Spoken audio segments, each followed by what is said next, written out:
qaranqışdı, zaman yatıbdı. Sanki fısıldaşdı hər məzar daşı, şair aslan yeri insan yatıbdı. Orada pul işlənir qiymətsiz izər.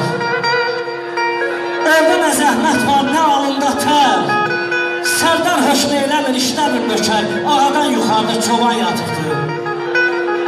Eşitsən qəmşəşi ədalətli ol. Xalqa hakim olsan, mərhəmətli ol. Əgər varın varsa səxavətli ol.